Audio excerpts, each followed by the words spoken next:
हमारा टॉपिक है chiller approach. सबसे पहले डेफिनेशन देखेंगे। The temperature difference between chilled water outlet and the saturation refrigerant is called chiller approach. Okay, तो temperature difference यहाँ पे जो है बताया गया है। सबसे पहले हम टेम्परेचर देखेंगे, क्या क्या टेम्परेचर्स होते हैं। चिल्ड वाटर इनलेट टेम्परेचर मान लो 12 डिग्री सेल्सियस है, आउटलेट टेम्परेचर मान लो 60 डिग्री सेल्सियस है, और रेफ्रिजरेंट का सैचुरेशन टेम्परेचर मानो 4 डिग्री सेल्सियस है। तो इन्होंने बताया यहाँ पे आउटलेट टेम्परेचर मतलब ये चिल्ड वाटर आउटलेट टेम्परेचर हो गया, एंड रेफ्रिजरेंट का सैचुरेशन टेम्परेचर, इसके बीच का जो डिफरेंस है इसको हम क्या कहेंगे, चिलर अप्रोच है, इवेपोरेटर अप्रोच।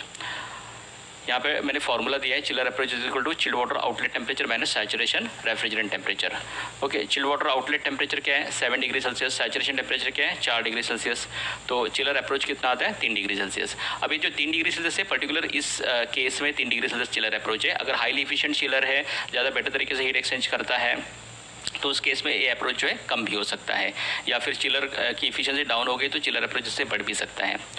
तो स्टैंडर्ड चिलर अप्रोच क्या है, वो चिलर टू चिलर चेंज होगा, जितना ज़्यादा चिलर इफिशिएंट होगा उतना उसका अप्रोच वैल्यू कम होगी।